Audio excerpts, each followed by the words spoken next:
the way you put it, I like the way you really we to witness so much and to have gathered that wide experience. I think it's really something rather than a Started to get very stressful and very hard to manage. His expectations, the moment I was going through, and I felt a little bit of lack of empathy. It was no empathy whatsoever. It was a balance my career and my personal life. I was not as available as I was in the past to be joining meetings after 6, 7 p.m. or being able to travel and stay a whole week offshore because I had my 4 or 5 month-year-old daughter, which I had to breastfeed her and she couldn't stay away from her mom. Your strengths. I want to hear from the people what's working well, what's not working well. Normally, whenever we get to a leadership level, we put ourselves at the top.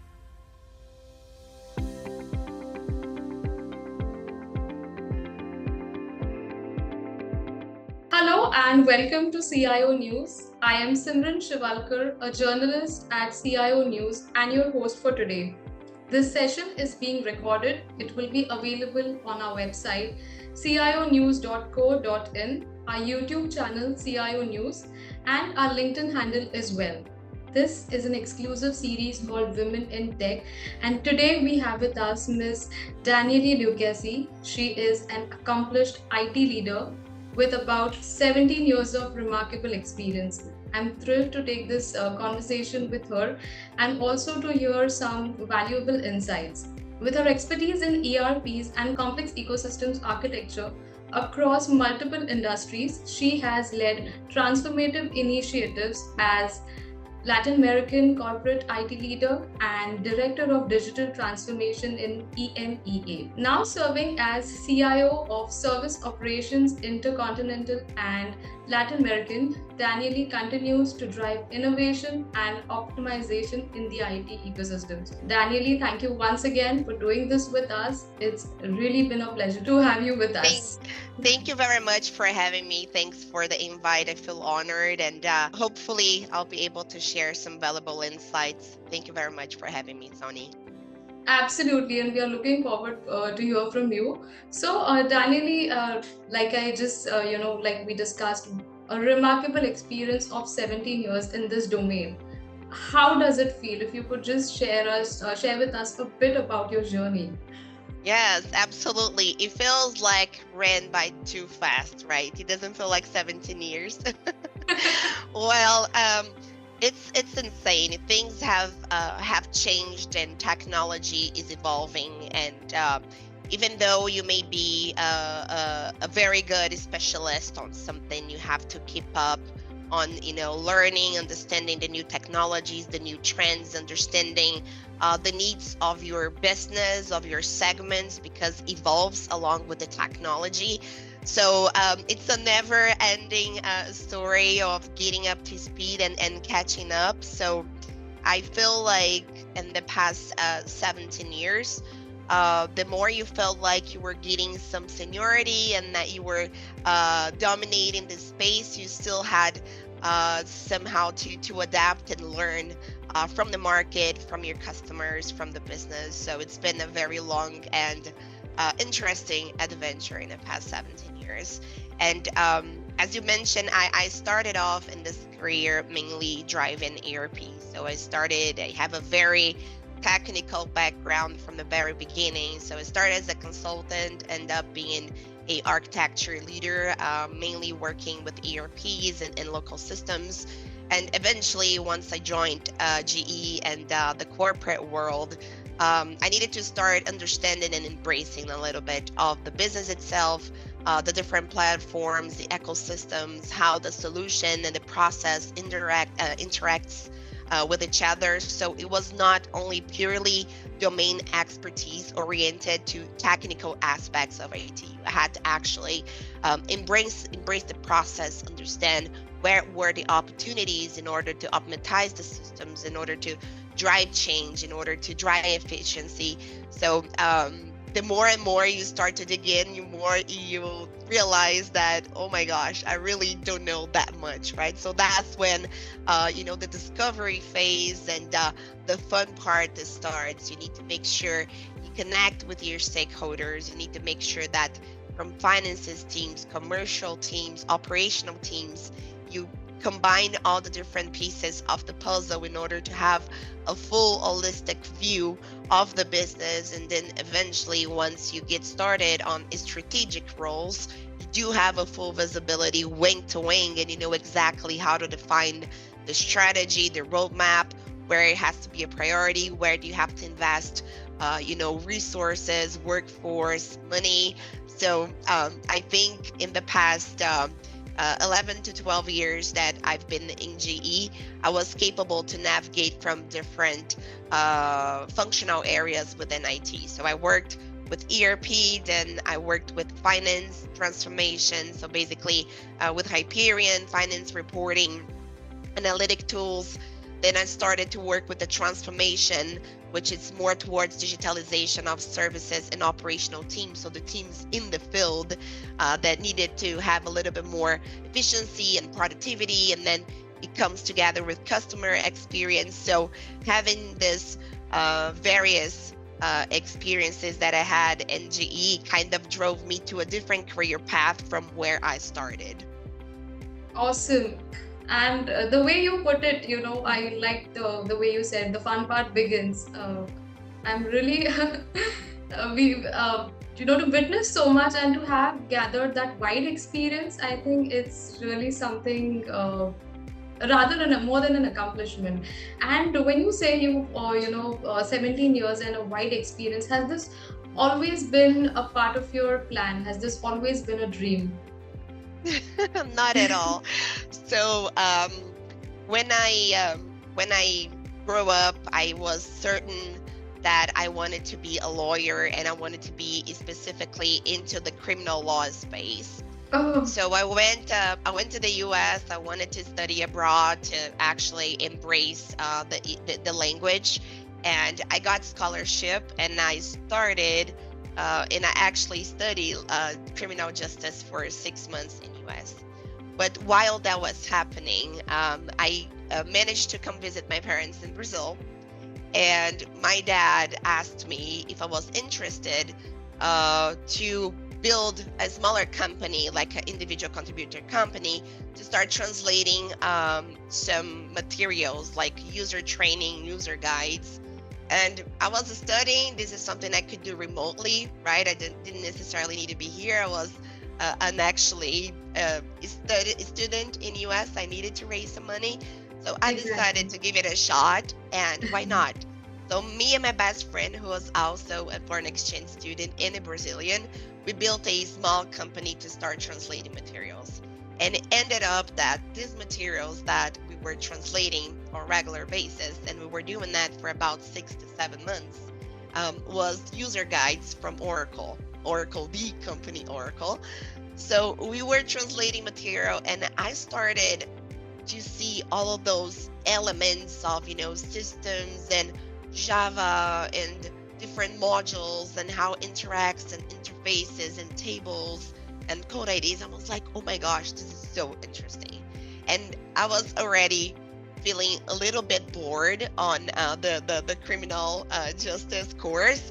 It was a lot of reading and a lot of, how can I say, things that was static, things that it's more around the interpretation, it's more around how you communicate. It doesn't actually get hands-on, get things done. And I started to, get a little bit aggravated. How does this work? And I started to get curious about it. So while I was in US, I took a database training, and I fell in love with it. I learned how to do a SQL, how to do a query, all of those commands, and that was something, for me, was a little bit of a disruption in the way that I felt like trying that and doing it.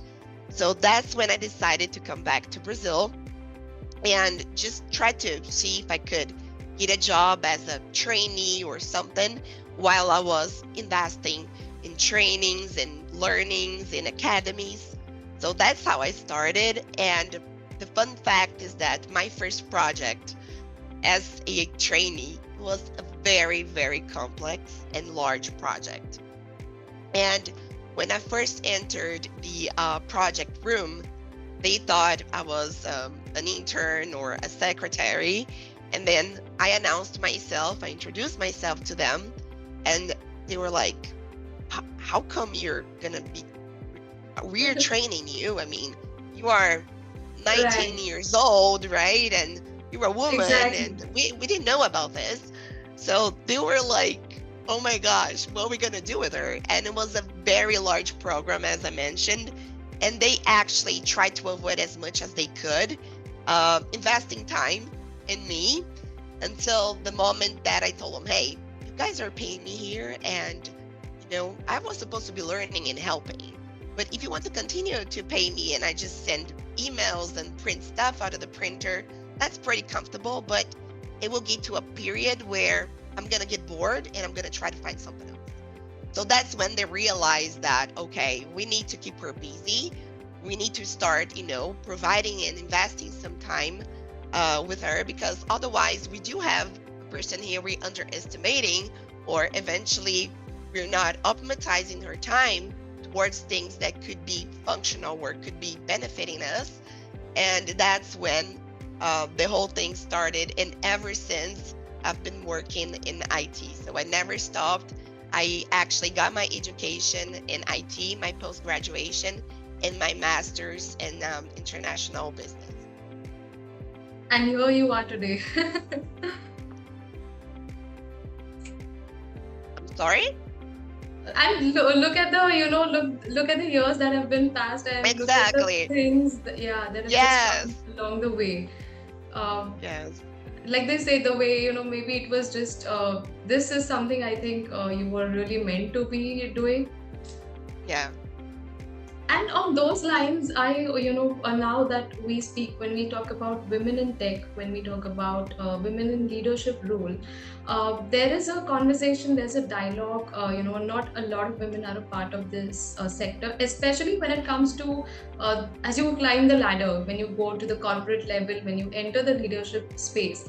So, is there any? I'm sure you've definitely had challenges. Anything you would like to address and share your experience maybe? Yeah, absolutely.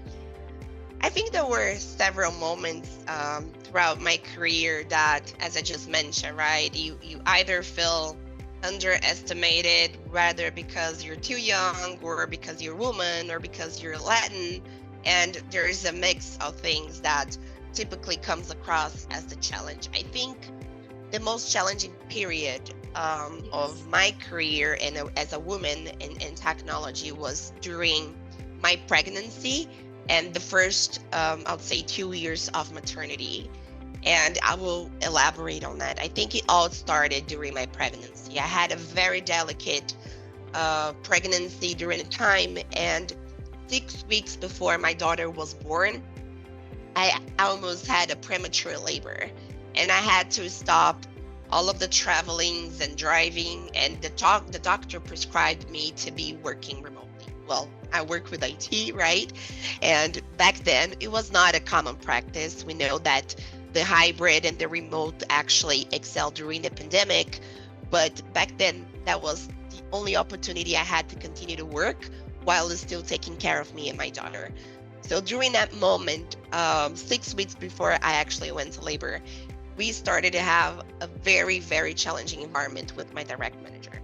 Either lack of trust in terms of if I would be performing as well and as much being, far away, or during periods where I had to either go to the doctor, or a doctor would come to my house, I could not join a meeting, or I couldn't immediately just respond to him, and it started to get very stressful and very hard to manage his expectations, the moment I was going through, and I felt a little bit of lack of empathy. It was no empathy whatsoever.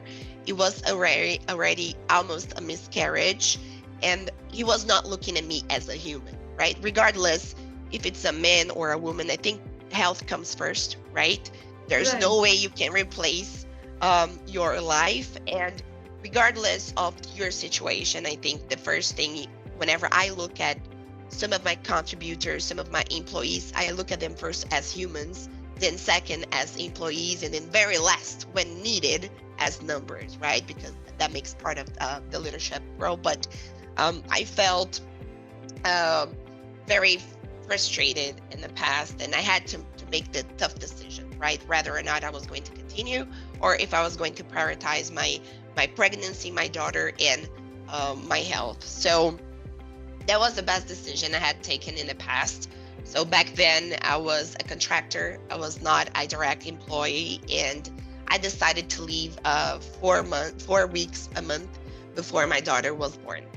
And right after that, I left that company. My daughter was born, very healthy. Everything was going well. At the time, I actually returned to work. She was 4 months old. And of course, I was still breastfeeding the first few months while they're adapting in a child care. They do get some viruses. They get sick very often. So that was kind of a stabilization phase after I took my daughter off the bubble, which was my home, and we started to adapt. And it was really common across the board, every single customer in the 2 years before I joined GE as an employee, that somehow they felt uncomfortable with the fact that myself, Danielli, as a human, I had to balance my career and my personal life.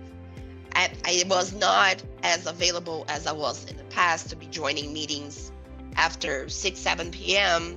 or being able to travel and stay a whole week offshore, because I had my 4 or 5-month-old daughter, which I had to breastfeed her, and she couldn't stay away from her mom. So I think that was the moment where I felt that people in leadership, right? It doesn't really matter how expert you are or how senior you are. I think a manager role, a director role, a direct role that deals with people and have to manage people, you have to embrace the human side. It's not just all about the deliverables. It's not just about the goals, about the objectives. At the end of the day, none of that will be accomplished without the human piece, without the person who is performing, the person who is executing. So several times I felt stressed. I felt underestimated. I felt like I was not even a human. And I was still very young, very passionate about my career, very ambitious as well. And I didn't want that feeling to slow me down, because I still felt I had a lot to accomplish. So fortunately enough, I came across GE Transportation first as a contractor, and then I ended up being insourced. They had the talent insource program back then, and they invited me to join corporate, and it's been the best decision ever. So in terms of inclusiveness and representation and leadership, GE has always provided me the best leaders, the best coaches, the best opportunities. So of course, I think we can't just generalize. It's not everywhere. It's not everyone. It's not just men. Sometimes you can encounter a woman that has a lack of humanity and empathy. But I think during that period, that had to be the most challenging part of my life, being a woman, being in technology, and still having to balance my personal and my professional. I can only imagine the emotional roller coaster you would have been at that point of time, and like you said, back then it was so difficult. It felt like making a harsh choice, but you had to take a call. And on those lines, do you think things are changing now? There is a shift in perspective. Absolutely. It's shocking. It's very different, and we see this more and more, right? So there's lots of forums in terms of inclusion and diversity, women in technology. We're always supporting, the different affinity groups, and there's always so much support. And I think the respect that we try to propagate across, the different regions and different markets. And it's just, I feel like we have been evolving as a society, as humans. And even in the corporate level, whenever you felt like things were so straight and direct to the target and to the objective and to the numbers, I think the new leaders and the new generations of leaders, they understand and they embrace the fact that having employees that are happy, that feel valued, that feel respected, that somehow impacts directly their deliverables and therefore, the company's objectives and the company numbers. So I think that this has drastically changed from where I started. And even nowadays, 17 years ago, I was the only lady surrounded by 20, 24 guys during a project or an IT function in total. And nowadays, for example, either within my team, we have 40%, 45% women, 55% men. Within GE Healthcare, we have lots of women in leadership roles, lots of women in technology roles. So I think there's been given, right, the space. We have been pretty much proven ourselves as, intelligent and capable workforce in this industry. And I have seen a very positive trend and shift in the way that the market perceives us. So this equality and the way we've been able to conquer our territory, and that's in many other areas and careers, right? But especially in technology, I think we've been embracing to gain our territory and make women in technology succeed. Absolutely, and what a lovely insight, especially in tech. And like you also said, we are also the women are trying to upgrade themselves, to stay on their toes, especially because this being a dynamic field, it's very fast paced. Are there any skills that you think are necessary for women to be indisposable in this space, for them to be, up to the mark?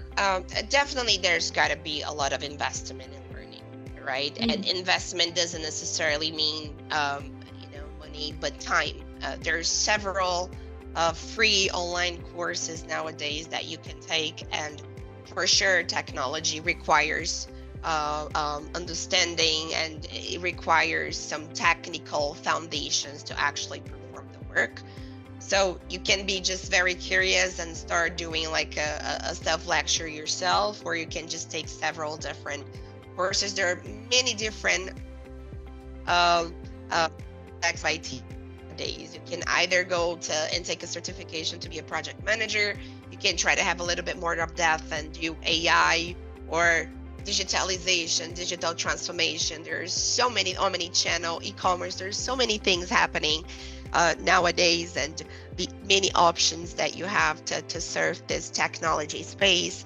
But definitely, I think regardless if it's women or men, whenever we're talking about a new entrant and a person that wants to evolve and grow in a technology career, you can't just be a generalist, right? You have to be very good at something, and you have to embrace the foundations. That being, as a developer, as a project manager, you have to understand the basics of IT. I think the investment of learning, I think it's the first piece of advice.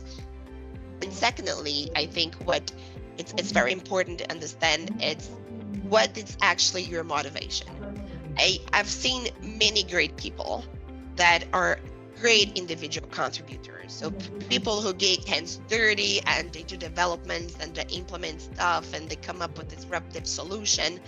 But whenever they actually shift to a leadership role, they fail because they're not so good with people. They're not so good at managing. They're not so good at being strategic or defining something like a, long-term strategy. So I think you have to respect yourself, understand what are the motivations, what are your strengths, and where you want to get to in order to actually, grow in the IT career. And that doesn't necessarily need to be a leadership role. You can be a very expert at something more technical, or you can actually grow and evolve in a career path, which I have done, but I've actually felt passionate about people.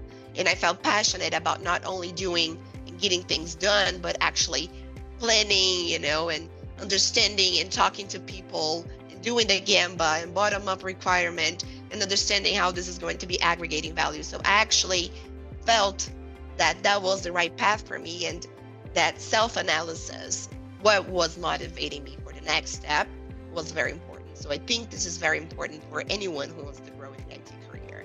Understand what are your motivations and how you see yourself in 2, 3, 5 years, respecting, your strengths and things that you manage to do very well. Lovely. Also, since you've been in this space at a very young age, since you entered the space, also your shared experiences, and maybe that has also shaped your perception in a way. You've been driven by people and you've been passionate about leading a team and also looking after that team at a certain way. So I think that is on those lines. Any leadership principles that you would, if you could share a bit about your leadership style, something that certain things that you like. First of all, and I've been saying this in the past 8 to 10 years to all of my team members. I am not the type of leader that likes working with layers. I want to have the opportunity to talk to my direct reports and the people reporting to them and the people, the different layers. I want to hear from the intern. I want to hear from the trainee. I like having touch points with the technical contracting team.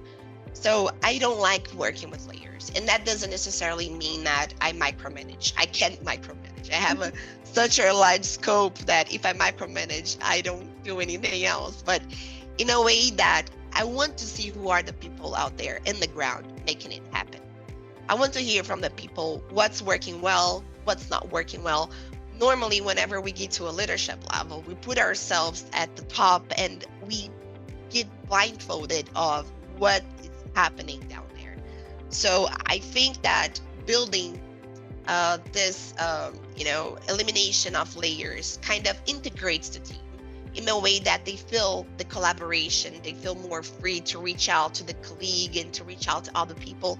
And that environment is the environment I like working with. So I think it's of course, my principles. I don't like to work with layers, but I think the guiding principles as a leader, I like transparency. I like candor. If something is not going well, regardless if it's a conflict, internal conflict within the team, or something we lacked to, foresee or to forecast, or something, budget or timeline or requirement we didn't capture. I just want to make sure that we are always transparent and candor to each other.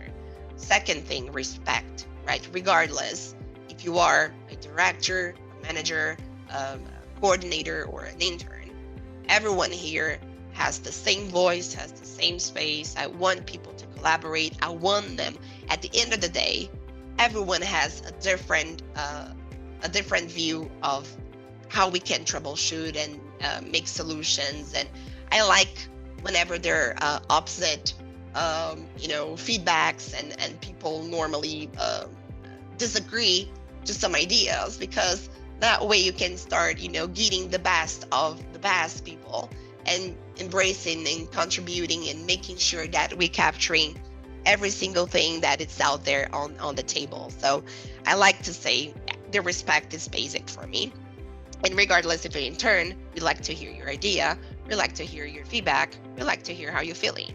So I think those are the guiding principles as a leader for me. And eliminating these layers eliminates lots of things. We move faster, we collaborate, we create a fun environment. People feel valued. Oh my gosh, I'm talking to, LATAM CIO once a month. And we do have those regular, touch points eventually. And as well as eventually I also coach some of the new entrants and the new hires that we have as interns or trainees on the trainee leadership programs we have in GE. So I think that somehow makes people happier, motivated, I'm valued, I'm being heard, I'm contributing, I'm making something, I'm making an impact, I am adding value here. So I think this is basic for me, and it's been happening just so well in the past few years. I've been in GE Healthcare for 2 years and 5 months almost, and our attrition is like amazing. We had no issues with retention. Of course, eventually people were promoted, they took off to a global role, and some of the people actually embraced to go abroad. But in terms of the employee satisfaction, the way we work, the way we cooperate, this is not only recognized by the teams inside, but eventually to overall leaders, the business, the stakeholders, to feel like we are really great partners, not only internally, but externally as well, because that's the culture we try to build. Over communicate, transparency, candor, respect, avoiding bureaucracy, avoiding layers. So I think the result of that, it's very positive, and it's just it's not a right or wrong. It doesn't necessarily mean that it doesn't have some sort of issues with the format and the culture I've implemented. Of course, sometimes you have to establish some boundaries, but I am pretty sure that people, they love what they do, and they have fun while doing it. 100% I agree, because it feels like this is a sort of process that you have created for your team, and I'm sure that's the reason why they are having this 100% satisfaction when they are working somewhere down the line. So I'm sure that has what also led for them, and the way you said you do not like layers, so that you also, they also feel approachable when they come up with a new idea. What a lovely sense of community that you've created. So, and also on, my final question to you is any message or any thing that you would like to share to your fellow women leaders or aspiring women looking to make their mark in this space?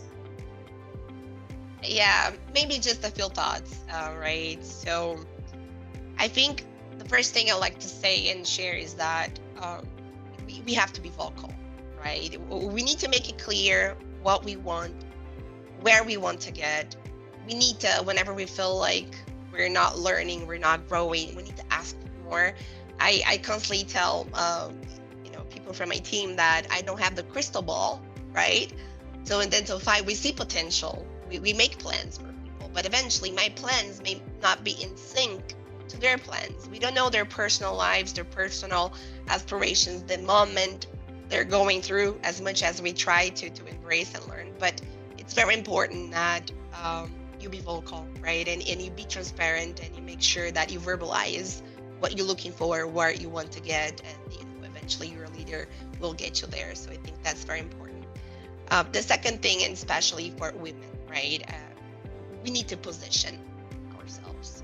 I don't think we need to feel like we cannot be vocal, we cannot be heard just because we're too young, or because we're women and there are other people in a space that has more valuable insights than we do. So I think positioning yourselves, and don't be afraid, right? Ask questions, disagree if needed. If you feel confident that you're right, you sustain your position. So that's the way you stand out, right? The self-confidence somehow gets the buy-in of people, and they feel comfortable and it trusts you that what you're saying, or what you're promoting, or what you're trying to sell, it's actually something good. And last but not least, I think building relationships is very, very important, and it goes back to the human piece that we've been talking about, and the people.